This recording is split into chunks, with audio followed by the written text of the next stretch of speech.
Hi everybody. Today we have something a little bit different, I think. I built a train tunnel here at Oberland Station. So let's take a look at this one. Do a quick walkthrough of the tunnel itself. You can get a general idea of what we're looking at here.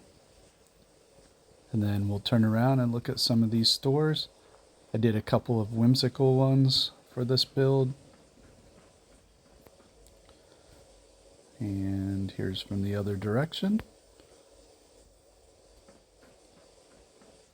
The first store here we have, because I had so many fans in my inventory, I decided to make Dan's fans.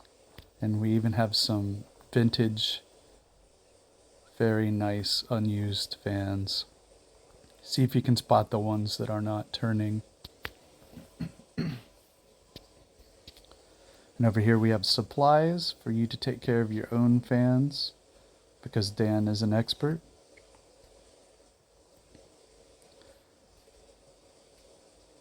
And we have some signs up, some custom signs. Instead of only fans, we have fans only.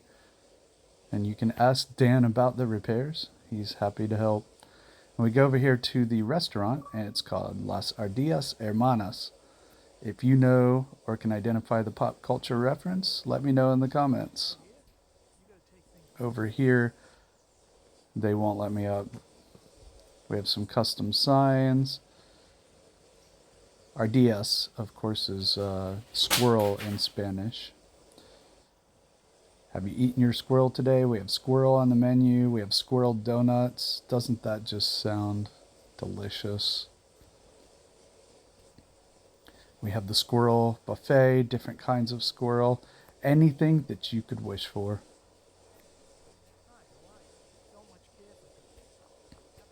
So let's walk back to the other end quickly. You can see our vending machines. Got some cigarettes in the ashtray. Only 20 caps for a soda. Take your pick. Guard stations at either end, roped off. You can't go in there. They will get cranky.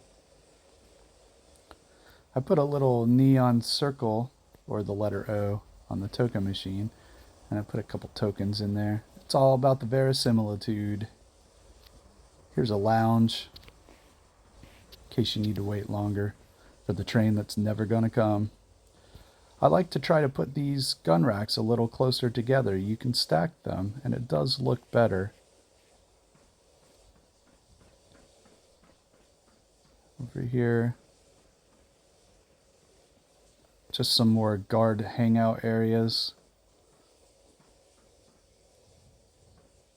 And I got those closer together like on the other side. I put a little green strip on the light switches. I think it looks cool.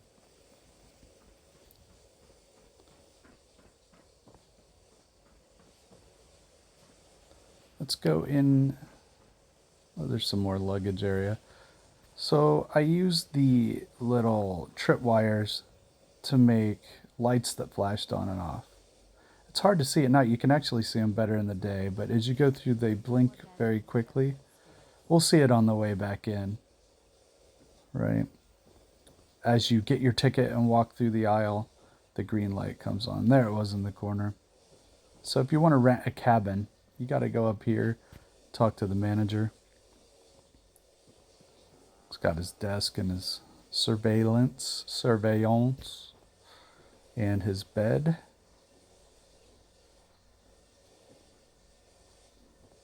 All ready to work. We go out here. We see all the stops on the train line. Those are the actual settlements on the tracks. One thing that I think turned out well is this greenhouse that fit right inside the existing fence. It looks really cool. We'll look at it in the daytime at the end.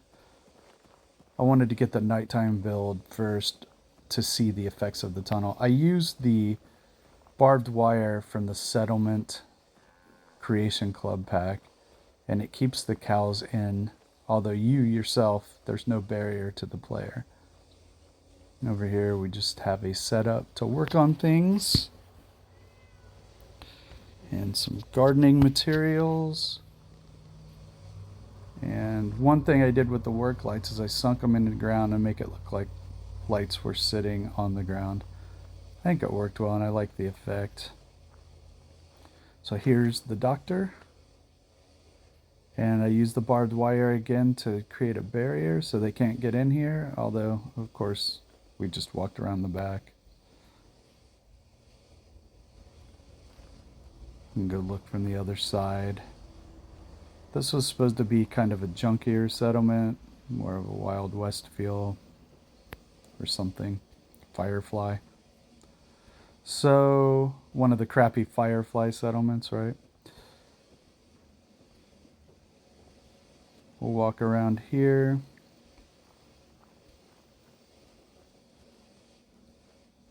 And here are the cabins that you can rent. The little patio area on this one. And the second one here, I used the neon little punctuation marks there to try to accent things. And I tried to make a fold-out bed, to make it, or fold-out couch, which are really the bane of our existences when you need to move on. They're terrible. We go up here. Just another cabin.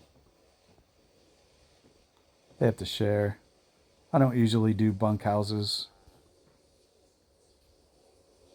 It's more like a hostel situation, I guess. I wanted to turn this water tower into kind of a building. It has potential. So this was just a workstation. I combined various things using the pillar glitch. And I used the enclave table as a workstation and a conveyor belt.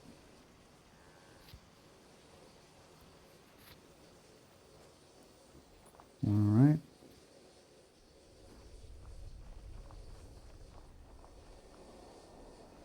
Just the power station.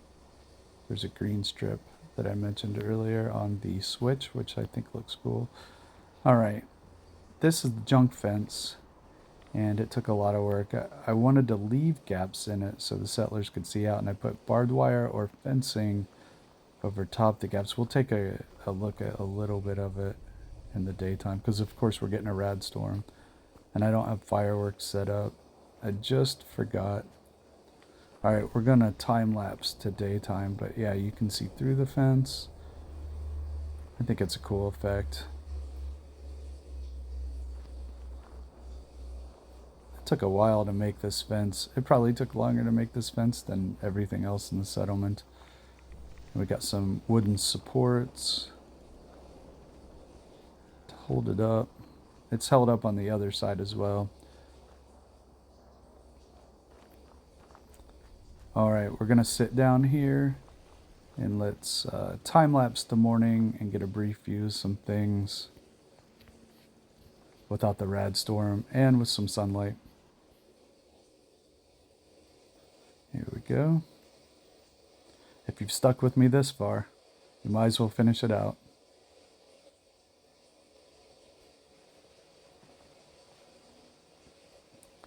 All right. We get another look at the greenhouse. I think it looks very cool.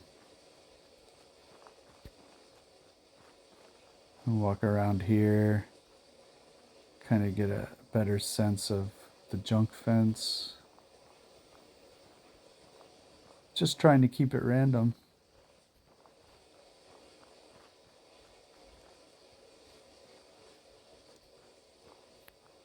I didn't put every store in the settlement like I usually jam pack everything in there. I decided not to do that. Here, there, you can see the green light better now in the daytime. Yeah. All right, everybody, thanks for stopping by. Feel free to check out my other builds. I love comments. Let me know what you think, and